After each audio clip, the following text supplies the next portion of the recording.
Hello दोस्तों, नमस्कार। स्वागत है आपका अपने यूट्यूब चैनल पर। तो जैसा कि आप देख रहे हैं कि मैं एक नोटिफिकेशन पर हेलो दोस्तों, नमस्कार। स्वागत है आपका अपने यूट्यूब चैनल पर। तो नौ आवासीय जो है कस्तूरबा गांधी विश्वविद्यालय में, बालिका विद्यालय में नोटिफिकेशन आई है, जिसके जो 20/7/2024 से चालू हो गया है और 31/7/2024 तक है। तो आप अलग राज्य के हैं तभी इसमें डाल सकते हैं, लेकिन अनरिजर्व कैटेगरी के हैं। ये सारी चीज़ें हम देखेंगे। तो जैसा कि आप जानते हैं कि कस्तूरबा गांधी आवासीय विद्यालय की वैकेंसी आपकी कॉन्ट्रैक्ट बेसिस पे होती है, यानी संविदा पर होती है। लेकिन आप जैसे इसमें कार्य करने लगते हैं तो ये अपने हर सत्र में जो है बढ़ जाती है। जैसे कि यहाँ एकेडमिक ईयर 2024-25 की वैकेंसी आई हुई है। इससे पहले इसमें किस प्रकार से कहाँ से वैकेंसी आई है ये देखेंगे, और आप इस नोटिफिकेशन में कैसे जाएंगे, क्योंकि अगर पहले पेज पर जाते हैं तो आपको पिछले साल की दिखाई देगी, आप समझ नहीं पाएंगे कि यहाँ पर ये तो इस साल की नहीं है, पिछले साल के। लेकिन यहाँ पर हम देखने वाले हैं पूरी तरह से कि आप इस पे कैसे जाएंगे और इसमें क्या क्या डिटेल है, कहाँ से आई है। तो चलिए सीधे डायरेक्ट चलते हैं नोटिफिकेशन पर। नोटिफिकेशन पर चलते हैं तो यहाँ पर देख सकते हैं, और नीचे आपका जो पद है यहाँ पर देखेंगे, या उत्तर प्रदेश से है ये। अनुभाग लखनऊ, दिनांक इतने को। उसके बाद 22 सितंबर, ये झांसी जनपद, झांसी से संचालित नौ कस्तूरबा, यानी झांसी में जो नौ कस्तूरबा गांधी आवासीय बालिका विद्यालय में राष्ट्रीय माध्यमिक शिक्षा अभियान के अंतर्गत बालिका छात्रावास एवं ये सारी चीज़ें वहाँ पर दी जा रही हैं। तो इसका जो रिक्त पदों पर वैकेंसी स्टार्ट की गई है, यहाँ पर रिक्त पदों पर वैकेंसी के हेतु यहाँ पर 20/7/2024 से 31/7/2024 सायं 5 बजे तक इच्छुक अर्ह महिला अभ्यर्थी, यानी महिला अभ्यर्थी, आप यहाँ पर निर्धारित शर्तों के साथ कार्यालय बेसिक शिक्षा अधिकारी, शिक्षा भवन कैंपस कचहरी चौराहा, झांसी के पते पर रजिस्टर्ड स्पीड पोस्ट आवेदन पत्र द्वारा आमंत्रित किए जाते हैं। यानी कि ऑनलाइन नहीं है, ऑफलाइन इसको आपको इस पते पर आपको भेजना है। यहाँ पर जो आप देख रहे हैं ये पता, ये पते पे, इस पते पर आपको भेज देना है। यहाँ पर रहने खाने की जो है सुविधा फ्री होती है, आपको रहना वहीं होता है, और छुट्टियों पर आप जा सकते हैं। आप अगर नज़दीक के हैं तो बहुत अच्छी बात है, क्योंकि वहाँ से अप डाउन करना आसान रहता है। आपका नज़दीक है घर तो। बाकी यहाँ पर सैलरी भी ठीक ठाक मिल ही जाती है। देख लेते हैं इसके जो जो पद हैं, इसमें किस किस किन किन पदों पर वैकेंसी जो है आई हुई है। तो यहाँ पूर्णकालिक शिक्षिका, तो गणित में अंग्रेजी में देखिए। अब यहाँ पर देख लीजिए, अनारक्षित, अनुसूचित जनजाति, अन्य पिछड़ा वर्ग, आर्थिक रूप से कमजोर, तो यहाँ पर दिया गया है। तो इस तरह से आप यहाँ पर देखेंगे तो अंग्रेजी में आप देखेंगे 2 सीट, कुल 2 पद है, अनारक्षित है। अब यहाँ पर देखिए मानदेय आपका 24,200, और यहाँ पर चाहिए कि अंग्रेजी से स्नातक प्रशिक्षित एकदम उच्च प्राथमिक स्तर की टीईटी आपके पास होनी चाहिए। फिर गणित में आप 2 पद हैं, एक अनारक्षित है और एक अनुसूचित जनजाति है। अब ये जो वर्ग हैं, ये आपका अनारक्षित में फाइट कर सकते हैं। परीक्षा होना नहीं है इसमें, आपको मेरिट बेसिस पे ये सारी चीज़ें होनी है। मेरिट आपकी अच्छी है तो आपको यहाँ पर जॉब मिल जाएगी।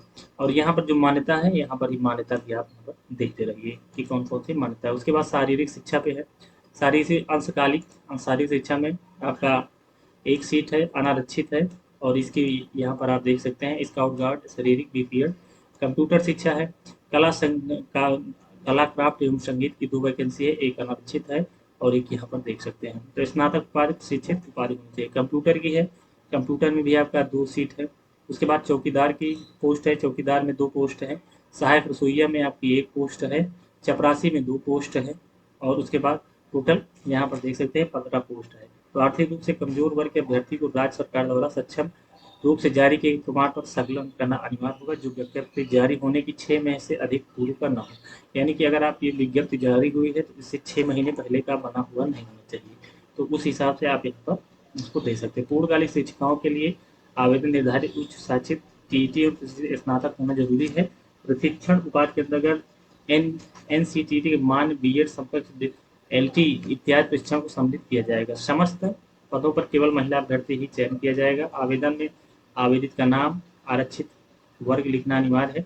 यानी ये सारी चीज़ें यहाँ पर आप लिख दें। उसके बाद यहाँ विद्यालय में झांसी शिक्षिकाएं जो 2021 में संविदा से वंचित रह गए हैं, उन शिक्षकों को चयन हेतु शैक्षिक अर्थांत शासनादेश के द्वारा के पूर्व कार्य शिक्षकों के लिए टीटी का रहता अनिवार्य नहीं होगी, जो यहाँ पर पूरे पूर्व में जो पढ़ा रहे हैं उनके लिए। तो जैसे आप एक बार एंट्री कर लेते हैं तो धीरे धीरे यहाँ पर ये बढ़ता चला जाता है। आवेदन पत्र आपका 25 इंटू 10 सेंटीमीटर के लिफाफे में, जिनमें प्रत्येक पर निर्धारित पंजीकृत डाक लगा हो एवं स्वयं का पता स्पष्ट एवं पूर्ण रूप से लिखा संलग्न होना चाहिए।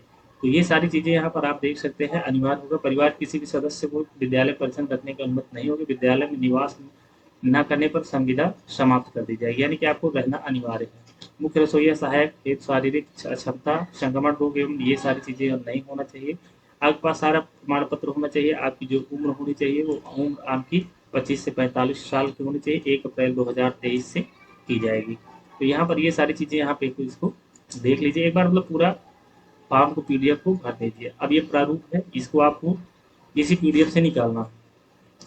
इसी पीडीएफ निकाले या किसी दुकान पर आप जाएंगे तो वहाँ पर ये मिल सकता है कि अपना नाम होना, अभ्यर्थी का नाम, पिता का नाम, जन्म तिथि। उसके बाद यहाँ पर शैक्षिक योग्यता आपको संलग्न करनी होगी। शैक्षिक योग्यता के बाद आपको घोषणा पत्र यहाँ पर कि मैं शपथ पूर्वक घोषणा करता हूँ उपरोक्त विवरण सत्य एवं सब कुछ सही है, अगर कहीं भी कुछ गलत होता है तो उसका जिम्मेदार मैं स्वयं हूँ।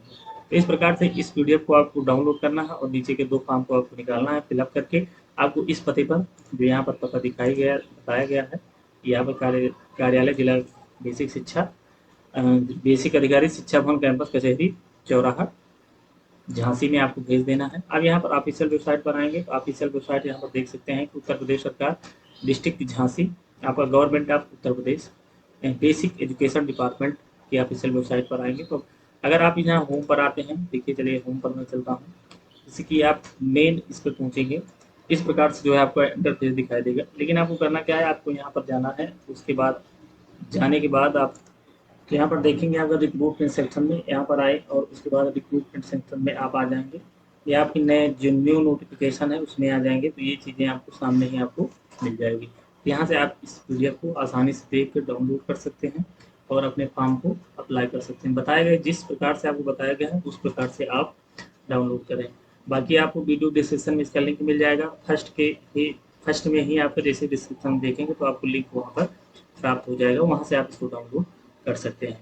तो यहाँ पर जो बताया गया है फॉर्मेट, आप फॉर्मेट को एक बार अच्छी तरह से जरूर देख लीजिए। इसमें कुछ भी गलत नहीं, एकदम साफ सुथरे अक्षरों में अपना सारा चीज़ यहाँ पर आवेदित का पद का नाम, यानी आप पद का नाम में यहाँ पर आपको डालना है, जैसे कि विज्ञान पूर्णकालिक शिक्षक, अंग्रेजी विषय, जो भी पद में आप, ये पद का नाम है कि पूर्णकालिक शिक्षिका, यानी कि आप पूर्णकालिक शिक्षिका में दे रहे हैं कि अंशकालिक शिक्षिका में दे रहे हैं, चौकीदार में दे रहे हैं, सहायक रसोइया दे रहे हैं, चपरासी दे रहे हैं, किसमें दे रहे हैं, ये चीज़ आपको यहाँ पर भरना है। उसके बाद यहाँ पर है विषय पूर्णकालिक अंशकालिक शिक्षिकाओं हेतु, तो यहाँ पर आपको देखना है फिर अभ्यर्थनी का नाम, यानी जो आपका नाम हो यहाँ पर इसको फिल करना है। पिता का नाम जैसे आपकी मार्कशीट में लिखा हो, आप हिंदी में लिखें या इंग्लिश में लिखें, लेकिन शुद्ध तरीके से लिखें। हिंदी में है तो हिंदी में इसको आप फिलअप कर सकते हैं। तो अगर आप इंटरेस्टेड हैं तो आप इस फॉर्म को भर सकते हैं। वीडियो पसंद आए, जानकारी अच्छी लगी तो अपने मित्रों के साथ शेयर करिए, चैनल को नए लाइक सब्सक्राइब कीजिए। मिलते हैं नई जानकारी के साथ, तब तक के लिए जय हिंद, जय भारत।